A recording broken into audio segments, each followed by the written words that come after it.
Well, you want to grab the microphones? Oh, yeah.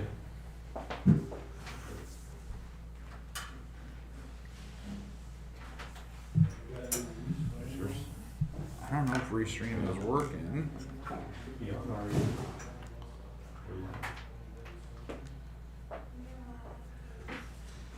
Hello, everyone. Oh, let's see if I can fish it out.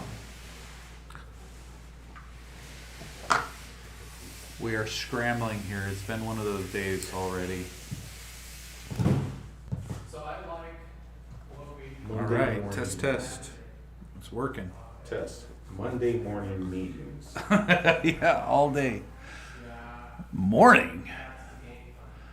So the game penalty, getting the fire. I actually wish that the camera was a little more centered. I feel like Who's on already? yeah, I kind of wish it was the camera up there. Hey, Yenna dude. Bring it up a little bit. So I dragged, bring it up a lot a bit. We are doing some small adjustments. Bear with us. Too high. There you go. There you go. A little bit of twisty there. A little twisty there, and all good. Close enough. All right. So I dragged Omar in here with me. Yes! In Telegram, what you don't know, because you've been in front of your computer, is people are very interested in what you and your team does on the back end with, with coding, and a lot of questions about Solidity. What your impressions of Solidity? Is it a language? How hard is it to code with Solidity for both the ERC, which is the Ethereum, it's ERC 20 standard, and then if you're on BNB or Binance Network, it's BEP20. if you're on their smart chain, it's the BEP 20 standard, and they're kind of like clones of each other basically.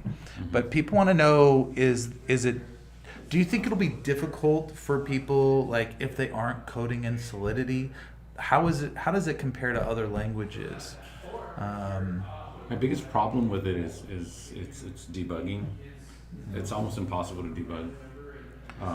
You can debug stuff on the blockchain. You can, if you don't know how to, for the average. Hey Theo. For the average coder, if you don't know how to debug a non-debuggable application, it's almost impossible. You have to be able to write the program, test it, and then check for bugs. Now, when you're dealing with software that deals with financials, that's critical. So you can't just go out, write some software, and then deploy it onto the market without double checking, triple checking what you're doing. You could end up getting in some big trouble. I was saying in Telegram, one of the problems and our challenges we faced with debugging and making sure that everything operated. Every time you encounter a bug, it's like finding a needle in a haystack, because there's no like giant arrow saying, yeah, you can trace fix this. You can trace it, but in typical programming, It's tedious. When you write a simple program and you do something that the program doesn't allow, and you can test it, run a test on it. It'll say, okay, you have an error on this line, and at that point you can fix it. And with Solidity programming, there's no line numbers. It doesn't say you have an error on this line. You send the test. It responds back with what happened, and that's about it. It doesn't tell you that you had an error. You just have to verify most of it. The remix.ethereum, that did have a thing where if you have like an unanswered, like if you don't syntax close checking. Close a loop. Syntax is different. Actual finding bugs in a program versus syntax checking for syntax errors, that's another thing. That's like not dotting your I's and crossing your T's. That's the equivalent of syntax in software. bugs in software are different. It's, you give it a little deeper. yeah, you give a set of parameters and you expect the right response. And sometimes you get a response. 99% of the time you're going to get a response, but other times you might get the wrong response. You have to test, and test. To give you an idea of how tedious it was, we had to go through, and then if you make it, so we go through our checklist, and to see if everything, you got to check all the values. You can't just assume it's working. And then if you find something and you make a fix, you have to go through and recheck pretty much everything. Rerun all your tests. Yeah. Because for every time, so in the meantime, the development team's working, QC's working, and there's like this cycle where they're like, oh, okay, we changed one thing, test everything in, because we didn't want, like, while there is some tools to, like, relaunch or things like that, we don't want to go to version 2. We kind of want to we wanted to go dead on, dead correct the first time, and we're really happy, all the numbers passed, like, after you're going, there's little things that you would have done in hindsight just to make it easier. But we're really, really happy. There's a myth in crypto where they say, oh, you can create your own crypto, you can copy and paste. Yeah, you can probably copy and paste, but to actually make something that works, especially when we were developing with Lola, we needed to test on the actual blockchain, on the test net on the blockchain. How many different test Anubits did you push out? Probably thousands. Yeah. Oh, the way we did it is like, okay, let's do another testnet check. Then we would give it a new name, so we would just call it we called it. You started running out of words. We ran out of words. We're trying to keep it interesting, and I think our very last one was Paco. Yeah, we were just making things up. Yeah, we couldn't figure it out. We thought of everything. We called. Even one of our coins. You made a coin named Batman, didn't you? It was Batman. Every character, Superman, Batman. Batman failed big time. So. Yeah, Batman did not last long, or there was something catastrophic. Yeah. So I was like, oh, I had high hopes for Batman. and it's not like okay, I'm gonna test and you press a button. No, you have to go in. You have all your test values. You have to reload your fake test B&B. You gotta clear it just so you make sure you start with. Oh my God, the test B&B, from the faucet, and then the test nets go out all the time. For one, you have to get test B&B. So you can go with pre-existing test net. You can go. You have to interact with the swap and do swap commands. There's some swap test nets. One of them we couldn't figure out why. This is before we decided to load our totally own ecosystem within it. We just built our own test net. We're like, okay, we're not going to deal with. Yeah, built our own pancake swap. We built all of that. We just did it on so we could test faster. It just wasn't. The one was hosting on like a $2 server. Yeah. I was like, wow, this feels really slow, and all these people are hitting it. Like, man, why is it so slow? And then they didn't pay their fees. They didn't pay. So it was the Pancake Swap testnet server. So the main one. What happened to it? So I checked their IP. I go, where are they hosted? They were hosted on a $2.45 a month server. I was like, and here they're getting battered with everybody who's launching a new token is hammering their site. So we're like, okay, let's just get our own testnet up. So we basically recreated the whole test environment, Binance test environment in our office to get it done. That actually helped out a lot. Yeah, it did. It sped up everything. I mean, you do some of your preliminary testing when you're writing your code. You write some JavaScript test routines and stuff, just to shorten it. But once you're actually ready to test on, you need to get a feel for how the gas fees are going to go, how the response times and these things called nonces, which are annoying. You need to feel how those are going. The nonce. The nonce. Yeah, it's like the noid. There's a question, Dirty Penguin. So say if Anubit later moves to a new blockchain or you create your own, could you recode the coin to improve it further? Let me retweak that question with what I know is, Omar, would you use Solidity to code a new coin code if we develop our own blockchain? Would you stick with Solidity? It depends. You can't use. It depends on if that blockchain supports the same The same Ethereum type. Yeah, it would, if it supports Ethereum. Would you easy fork to- Ethereum? Or would you fork Binance? No, probably not for. I mean, personally, I would go with something like Solana or something, just because I would fork Solana just because of the transaction rates are a lot faster. Well, and And you it's like the proof of history, yeah. That's the only reason. Other than that, yeah, I probably would fork Binance. So with those, I mean, how scared would you be if you're like, oh, I got to learn a new language? Do that all the time. Yeah. How many times have you guys, Omar, we got to learn a new language? Yeah, and over My just weekend. yeah, there goes your whole weekend learning a language. So yeah, I mean that's something where when it comes to languages and what we're using to code. Now Solidity, you didn't like the debugging. I'll tell you what I didn't like is Solidity doesn't allow decimal points at all, nor does it allow true fractions. You have to use the safe math. Yeah. All right. Well, which, safe math functions are just to protect you from getting overflow errors. You know, like those weird. I don't know if you guys have ever entered into a calculator a really large number, and the calculator just goes, "Oh, what?" And just shits on itself. Yeah, it just gives you a bunch of and E and just. Now, it's to prevent that from happening because that you don't want that to happen on a crypto transaction. So safe math just encapsulates all of those functions, your minus, divide, multiply, add, subtract, into safe functions that help you. So when so it can put out really long. yeah, well, when strings. the contract does a mathematical equation or something, you know you're getting a safe equation because at any point, if that equation fails, it kicks out that transaction. So You're safe. without safe math, if you did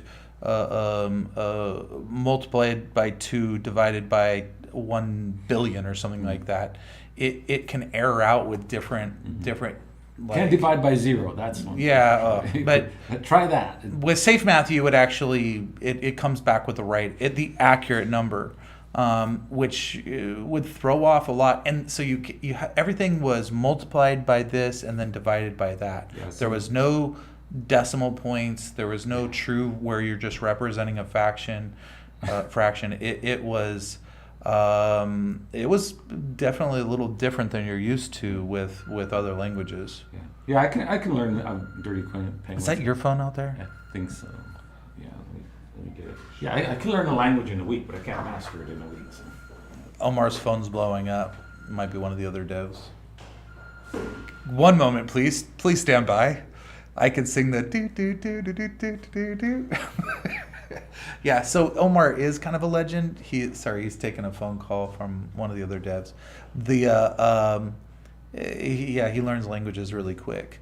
A weekend is usually plenty, and within a day he's writing in it, and within 3 days singing is unnecessary. But yeah, he pretty quickly masters basically any language. It's just the way his brain works. Ironically, some of the math with coding sometimes he needs a little help with, and I step in for that. But coding wise, he's rock solid. Coin, let's talk about things related to the coin real quick. The GACN or Get Anubit Coin Now button is in testing. It is pretty much dialed in. It is exciting. Very good. We are close. Stupid call. Who was it? It's like AT&T. I mean, I don't even have AT&T or some kind of. I think everyone could probably hear your conversation Yeah, I think anyway. so, So, Matt says, "Am I the one watching?" You're the only one. No, there's others. couple other people. You have friends. So we restream to like 4 other platforms. Yeah. But the GACN, tell us, how close is it? How do you feel about it? What was the biggest challenge with it? Just making sure that we didn't conflict with Lola because she likes to take control. Yeah. Her AI loves to control things, and we just got to make sure that she doesn't detect any weirdness going on in the background of this. She'll react to it. The UI is always a big deal. Ooh, it logged out. Yeah. Is that the same? I don't know. I think last time we just refreshed. I think. Let's see. Nope. Just don't say the password out loud. That's Google. No. That's the thing you get to log in. The same one that we went over. Are you sure? I think so, yeah. Hold on, we're gonna log into chat again. Yeah, we can't see the chat. Is it?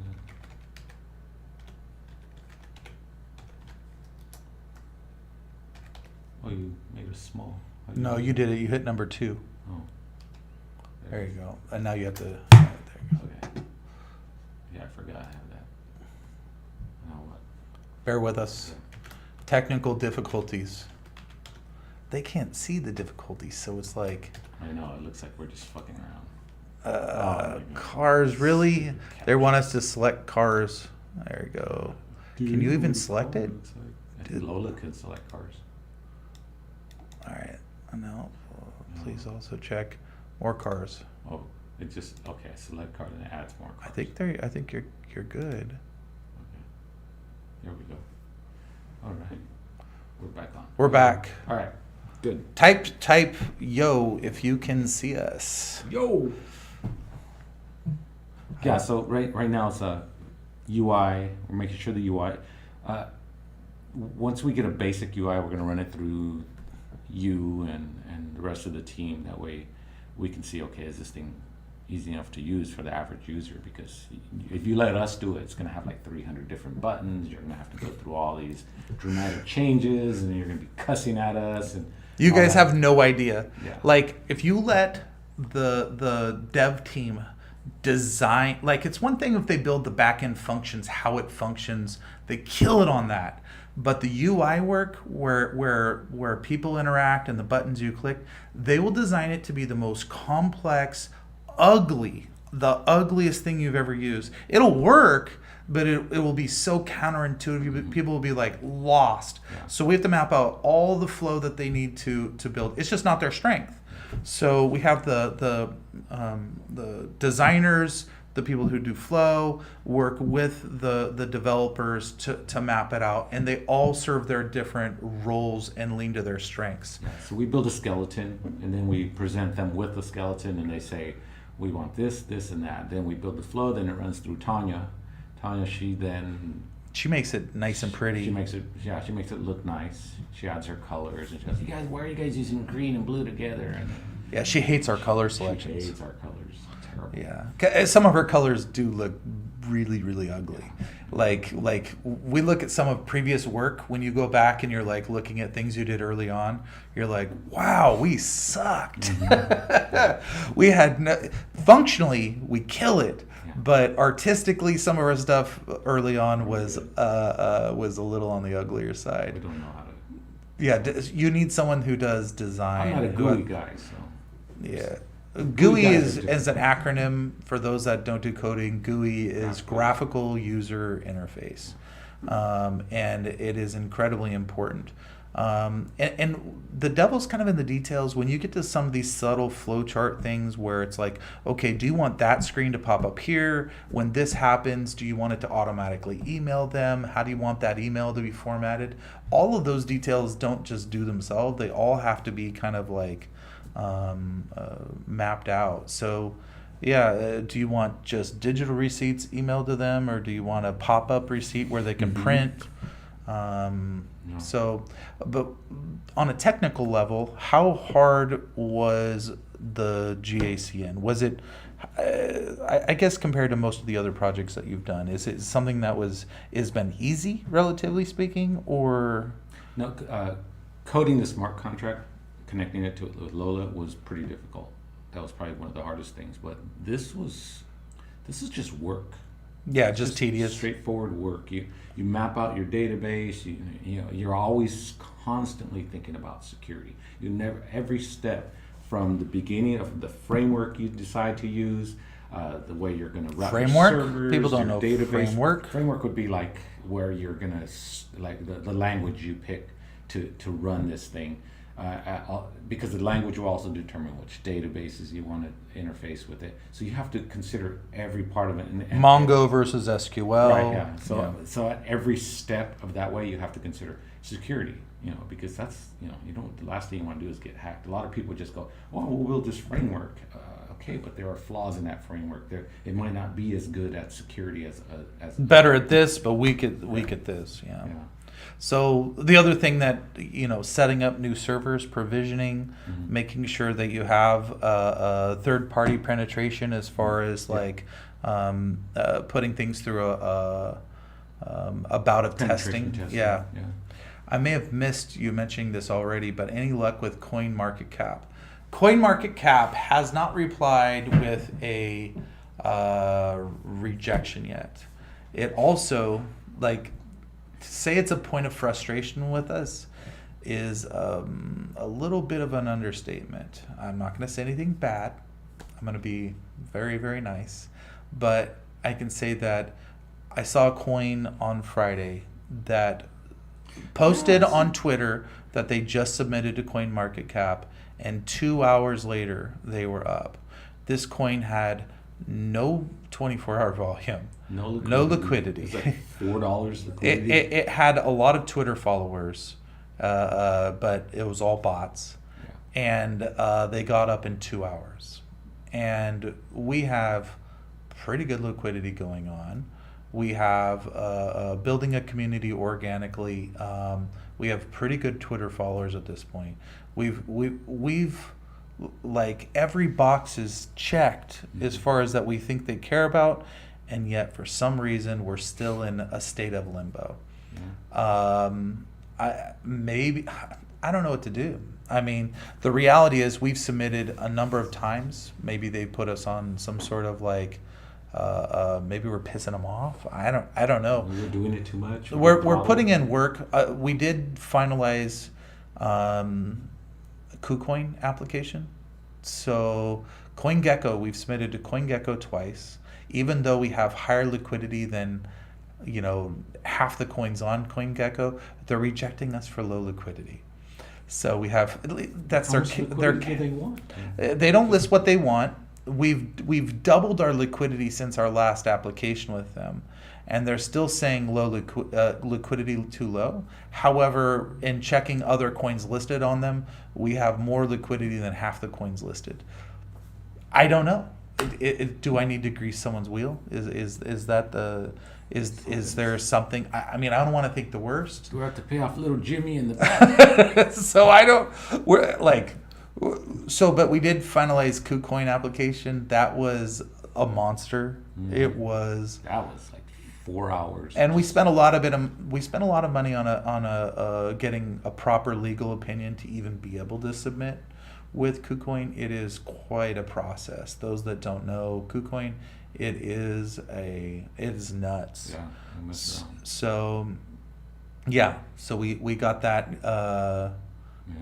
They're taking the piss. But yeah, we're making progress. We're going to conquer these things, and I mean the wonderful thing is we have a team that's just working hard to make sure we do. But yeah, there's some of these things that is kind of a mystery. You think you're doing everything right, you submit, you take the time filling out an application, and then you get a rejection, and you're they don't give you. The industry has some weak links. They don't give you guidelines, which is they leave things very general, whereas they should just tell you what they're looking for. Don't waste my time, and it's really insulting, and it makes me feel I know Binance bought CoinMarketCap. I just feel for me, we're gonna blow up, and when we get big enough, I'm coming after some of these people. So, did I miss when the GACN likely to be released? It's looking like Wednesday or Thursday, depending on what bumps in the road we experience between now and then. But as of right now, it's looking like we're on track for Wednesday and Thursday. There's been some delays. They haven't been super costly, not weeks or anything like that. but there's we're about a week late.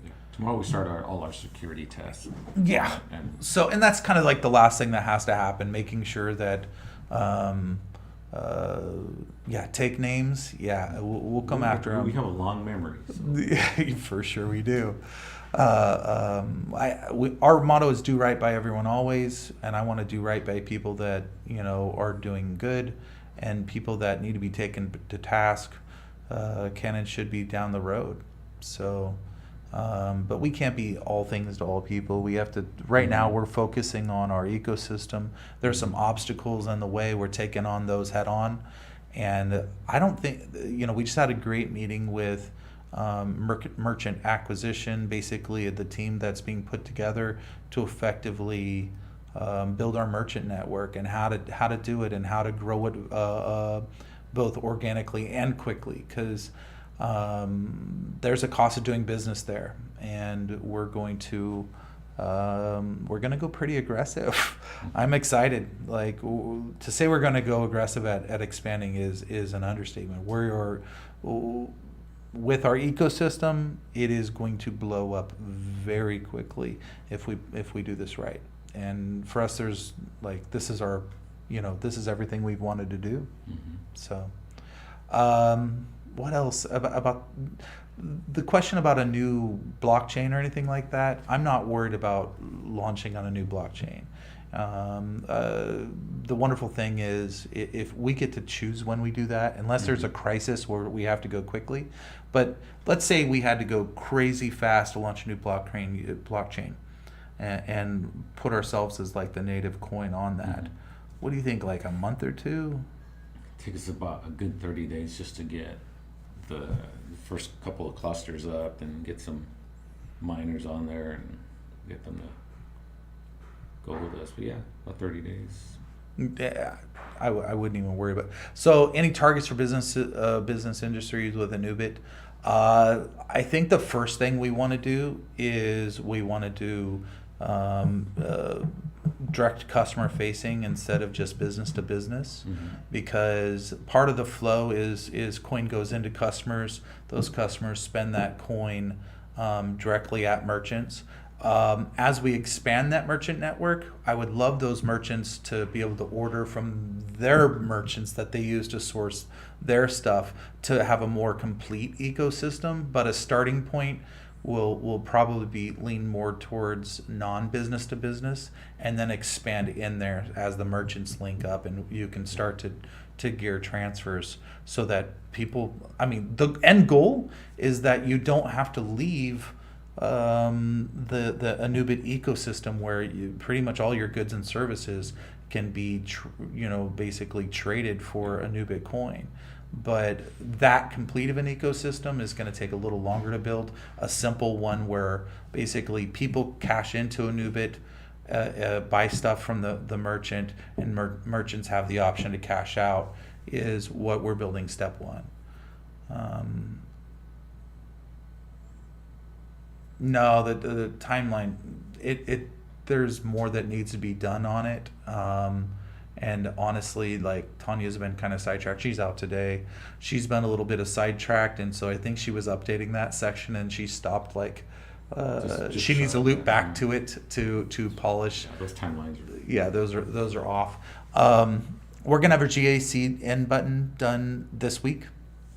And then the next thing the team is going to be working on, we've already started with hardware.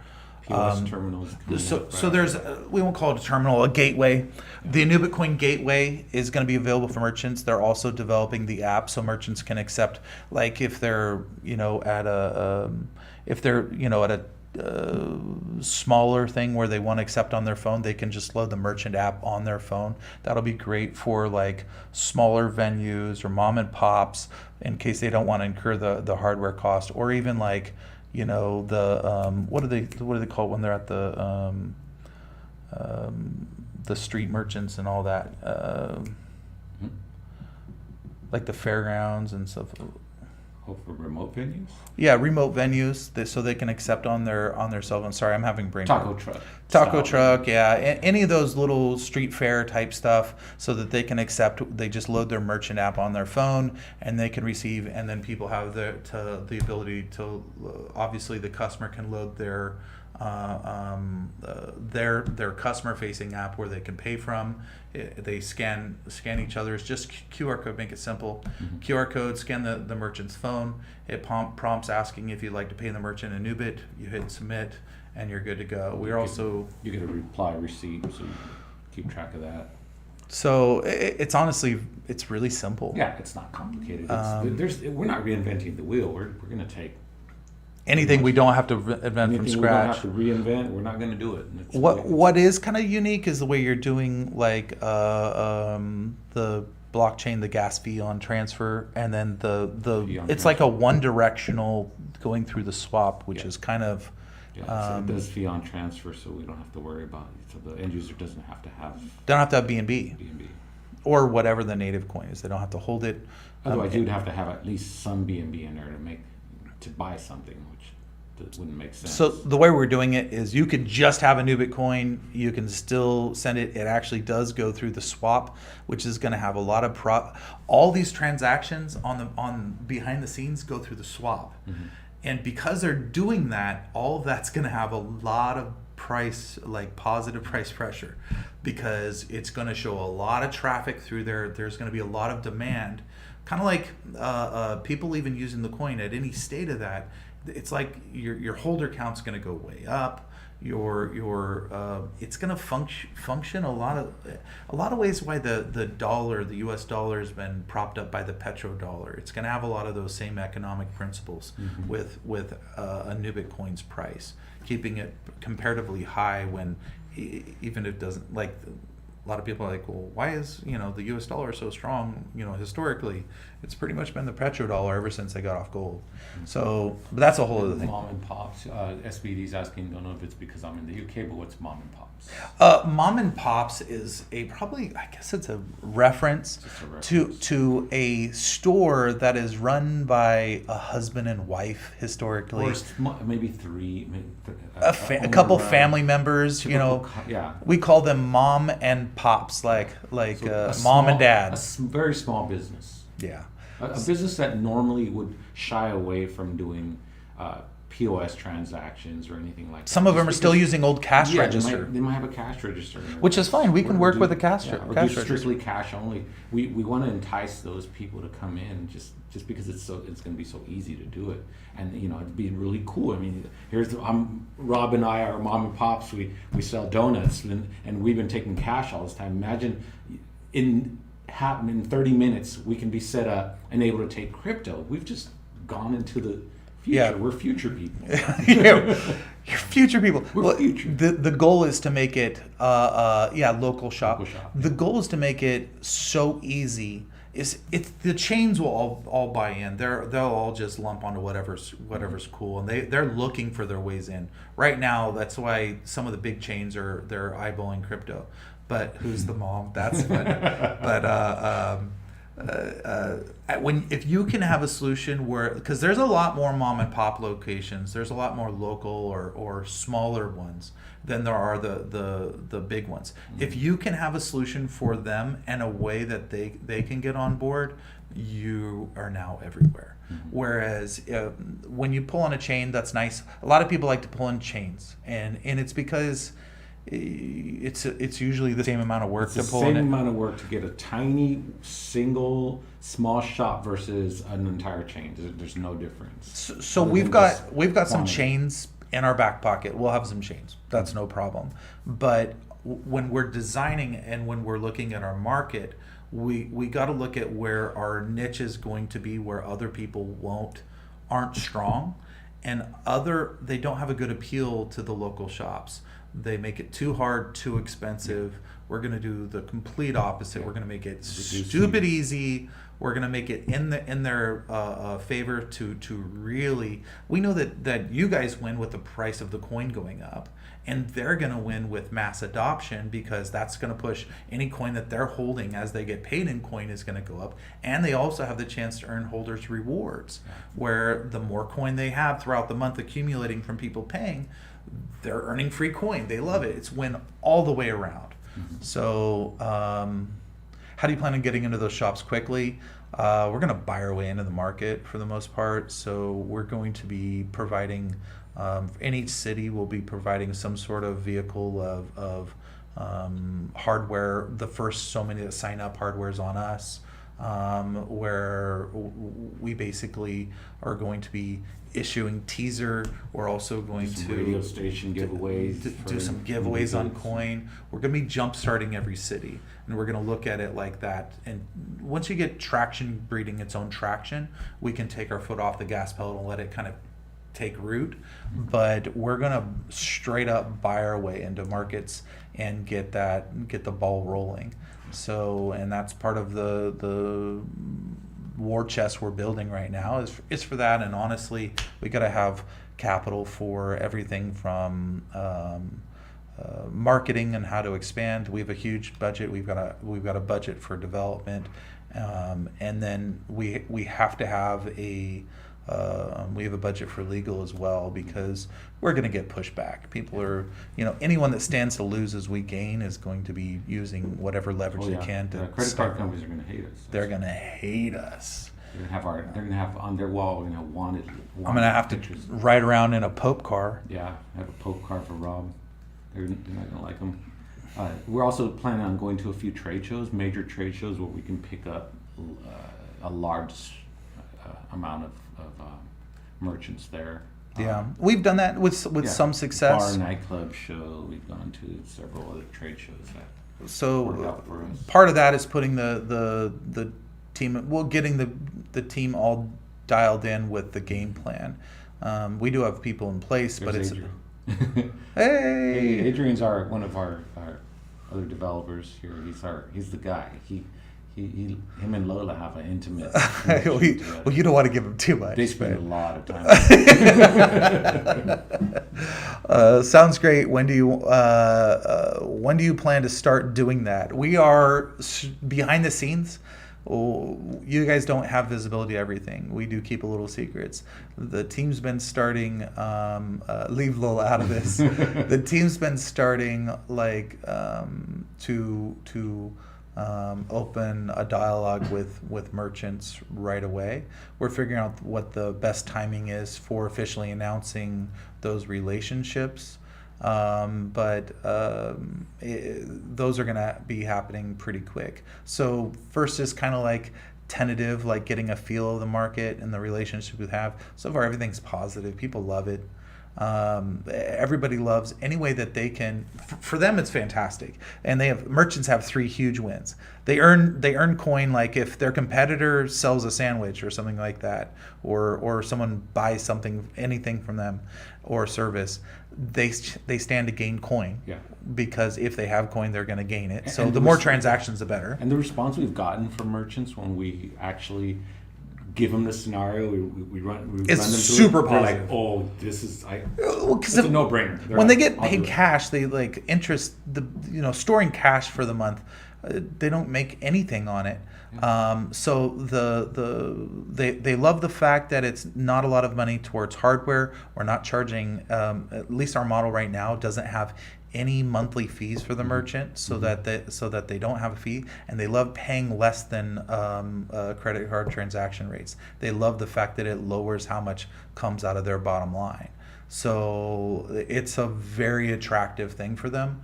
And it makes it really simple. So yeah, they're excited. The fact that they can earn while they sleep too is very exciting, and they don't need to risk their coin to do it. They don't have to check in their coin or stake their coin or do any of that nonsense to earn. And the GACN button is only the first part of the development. It's a huge part. Getting people on board of the crypto easily and out of fiat into crypto is a major pain point in the industry. It's a huge part, but completing the rest of the ecosystem where there's a merchant where you don't have to go back to fiat is the other part of the equation. You mentioned the other day you only want to push the price of the coin with milestones.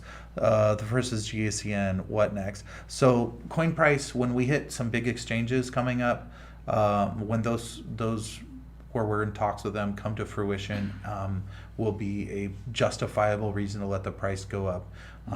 When we hit the certain numbers of merchants, which we're still deciding on, will be milestones that justify letting the price go up. So there's, with network growth of the ecosystem we're going to build. So first off, when we start onboarding our first venue on the network will be a reason why we let the price go up. And then when we hit growth milestones thereafter with network size, will be justifiable reasons that the coin, because at a certain point it's just going to be hard to slow it down. Like, I've got a pretty big brake pedal, but it has its limits, and sometimes it's like, Yeah. you guys are like, why is the coin going up? I'm like, damn, it's sometimes a little harder to hit the brake pedal. But it's good right now. Right now is calm before the storm. I know you guys have heard that before, but it is the calm before the storm. By the end of the week, you guys are going to be saying, holy crap, they were right. And the transaction volume, you're going to see it's going to go through the roof. You're going to see our price go up by double, and after that, when you tell people about it, number one, you're going to say, ha, ha, ha, I told you earlier, you should have listened. And then the second thing is, I'm going to tell you again, when we call out that we're going to double the price, it's going to give a lot more credibility, which is Yeah. hopefully, you build, we can't do much more to build trust. Like, I think we're one of the most open dev teams. We answer pretty much any question we can, as long as it is an absolute secret sauce. We are going to keep you guys the most informed, because I truly believe if we can be open and honest with you at a way that it should have been in crypto all along, that we can change the way that people look at investing in crypto. It should not be something where you have to, throw money in and just kind of like hold your breath hoping. The standard should be, open and honest and trust, and that's how we want to do business. So. We want to make you guys look like prophets. So when prophetic, when you guys are gonna be like, well, I told you, is that way? Told you it was gonna double. From that point, anytime you guys say, hey, it's gonna go to this, they're gonna be like, oh yeah, listen to SBD, listen to Matt, listen to Dirty Penguin. Well, how long do you think it's gonna be at 10? I don't know. So that's something that it's 10 is gonna be like overnight. But how long are we going to keep it 10 versus going to the next interval? That would be. It depends. That's going to depend on if we just decide to, I don't want to push the rest of the products out. Yeah, and I will not. I won't say that we won't let it go to 20, but I will say that we will be at 10 at least long enough to pause and decide if that's a good place to rest for a while until we allow the next bump up. So originally I was just going to go 5 to 20. I'm like, we should pace ourselves. And I want it more like a going up the stairs where you see that our coin's not going to go like that. It's going to be up the stairs. But the difference between steps later on is going to get we'll let it go higher. But right now I really don't want to get where it's escalating too quickly versus a liquidity pool. So I want the number of holders and liquidity pool to be strong underneath it and to justify it. So, but if things look good, if our liquidity starts, really racking up quickly, then I'm fine with that. So, but I'll tell you this: you guys are all going to make money in the long run, a lot of it. Our number one priority is coin health, and as long as we focus on coin health, the byproduct of focusing on that will be that you guys are going to make a lot of safe, reliable, consistent coin. So that is what you guys, your benefit is the byproduct of our focusing on what really matters, and that's ultimately a really strong coin. The reality is we could get to a point where it's at a price and we're just super happy where it's at, and you guys will be making your money just from holding quantities that other people don't have because they didn't buy in so low. And you guys will make coin every day from the amount of transaction volume. You guys will be sitting really. Yeah, we're going for a long-term coin, not a short Fly by content. night. Yeah, this, our coin is like the coin that is at the club and is sitting there sipping. We're not the guy, doing lines of coke, dancing on. Yeah. Those are the and then coins. and then burn down. Some people question, but most are interested. I tell them just to wait and see what happens, and you'll see that.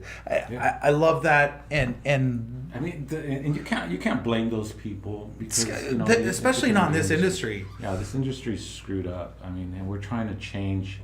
We're trying to change that view of the industry, and we would like to. But that view is well deserved. Yeah, it is. It is. Like, it was one of the reasons we were like, oh man, I don't know if we want to be in this industry because, like, you hear about all the bad things.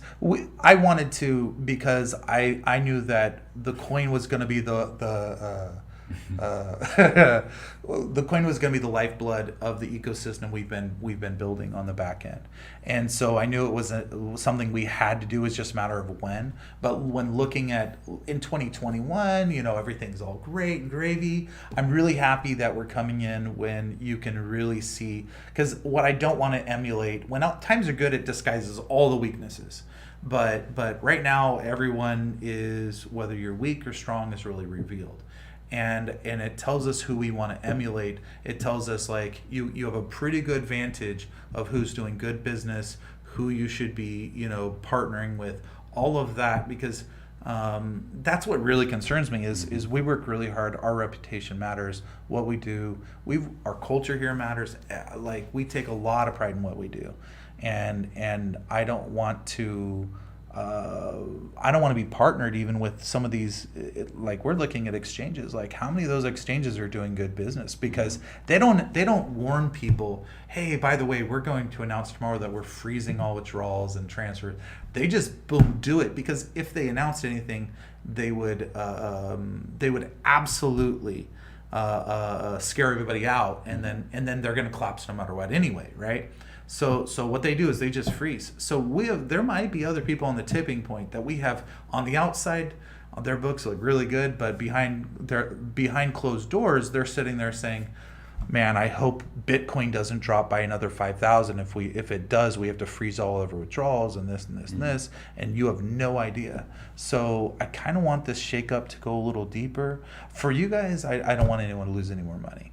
But for the health of the overall industry moving forward, if it cuts a little deeper, we might see who is vulnerable. And I think you're gonna see some really solid coins coming up. A lot of good solid projects coming up, and after this thing just. I mean, some of these coins though, they just limp along. They don't serve any purpose. Yeah, they've been around for a long time, but they don't. They don't do anything. Yeah, it's like, yeah. What do we need you around for? Maybe we're old. We don't get it. Yeah, maybe we're old. We don't get it. Yeah, we're used to, like, you go and you work, you do the work, and you make money doing the work. Instead of these guys are just like, hey, They put it out. money. They do nothing, and they don't have it. They've been sitting on it with no new products, new. Litecoin, Litecoin is like what does it do? It's a filler. I don't know. It's like, okay, it's like Diet 7-Up or something. It doesn't have any. Oh, that's just sad. So we don't want to talk shit on any other specific. Litecoin has uses. They've been around. I'm sure they're great. They do something. But with Anubit coin, we do have the greater part of the ecosystems coming up. I would say timeline. If we don't have our first venue on board within 2 months, where we're announcing, I will be a little. Has to be before. So you're talking months, not half a year. You're talking months before we start onboarding venues. That is the goal. That's when we going at a blistering pace towards, and we've got a lot of work to do. That's just from the first one, and then and then it goes from there. Anti-whale. What's the max amount of coins you can sell It's before? not a set amount of coins. She adjusts. She adjusts. She looks at Lola looks at she does have her tentacle into, or her halo, if you picture angelic, into the whale, and so she's looking at anti-whale as a function of also a bit of maintaining the price, and anti-whale as a little bit of, well, as a factor of the liquidity pool, and as a factor of the number of holders. It's all part of her equation that she's working off of. And we renamed Lola a little bit. Same acronym, logarithmic liquidity automation. Yeah. Which we felt Just was automation. So yeah, she controls that. There is a spectrum of control that she has, and it actually naturally increases based on circulating supply. So even if she didn't change anything, as circulating supply goes up, the amount that can be sold in a given 24-hour window will increase with it proportionally. So that's kind of a built-in mechanic. What's the next big technical challenge? Well, I mean, just getting all the systems that we have together. Adrian and I still have to. We working on separate systems. We have to marry those systems and then do security tests on them. So that's the biggest technical. You guys challenge. just recently, one thing they had to do is a queuing system, something you guys will never see on your end, Ordering but queuing. transaction queuing, so that it attempts a transaction in the event of a failure, it goes into a queue until a response comes back completed. It keeps retrying the transaction for so many times. That was something that was, because sometimes transactions, whether it's They credit don't card always go through. transaction, You need to make sure they do go through. yeah, so that's something that was a challenge. Developing the merchant app that's going to be loaded on both smartphone as well as on the payment gateway. We have a specific Anubit coin payment gateway.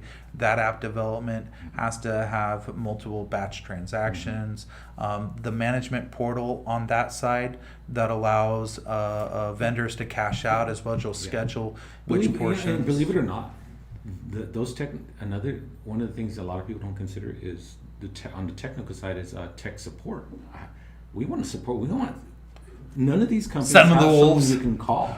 We're going to have some type of ticketing system, or some way you can call somewhere or do something if something is not working or just don't know how to do it. With our other products, its support happens very quickly. We get email notified with a ticket, and it happens very fast. But having and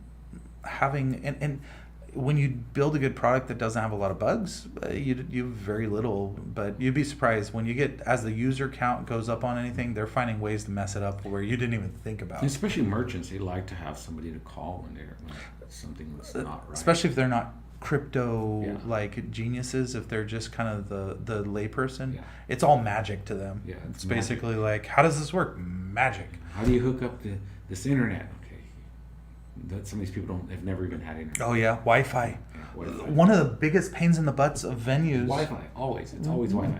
Like their No network. one knows their password. No one. We go to venues and you go, okay, what's your Wi-Fi password? Well, I don't know. Jimmy knows it. Where's Jimmy? Jimmy's at home. And you're calling Jimmy, and Jimmy goes, I don't know. The AT&T guy gave me the password. And then it's like, Setting up. nonstop. It's See, always we've done, when we nonstop. first started, there was no install team. It was always us We're going out into there. venues.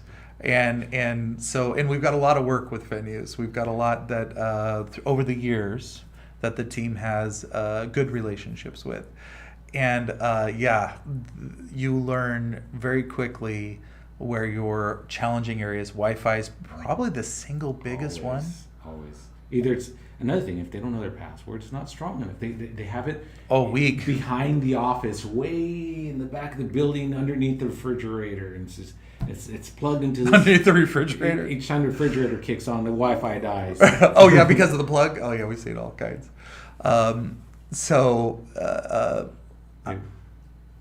Okay, they want us to wrap it up already. We're just yapping along. You want to know why they want us to wrap it up? Because they're hungry. Because somebody's hungry. Yeah, they're hungry. Oh, you give me some food. Here you go. He's hungry. Let's go. Coin's looking good. The Wednesday or Thursday, if there's no more hiccups or things. We could give our, some tiny preview maybe Wednesday, just so they can look at it and maybe see something. I kind of want to do a big reveal. Okay, we'll do a reveal. Yeah, we're gonna do a big reveal. I might ask Batman to join us behind the scenes or something. Batman. And Angelina has been producing a series she's going to release on us, Yeah, that's cool. Yeah, conjecting on who Batman is. You guys are going to like it. It's going to be a lot of fun. Yeah. So we know who. I mean, I know. But here's the thing: he comes in. He drives to the office. They think that in maybe his mask. Like who does that? Who does that? Or flies. Flies in. But some people were literally betting Anubits on whether you are Batman, and I'll take that bet all day, every day. But Angelina gonna interview the Batman. We might be able to set something up, but yeah, we'll see. I doubt it. We'll see. And even does the voice. Who does number 2 work for? Yeah. Oh wait, that was Austin Powers. So he's all like sneaky, like he's looking at things.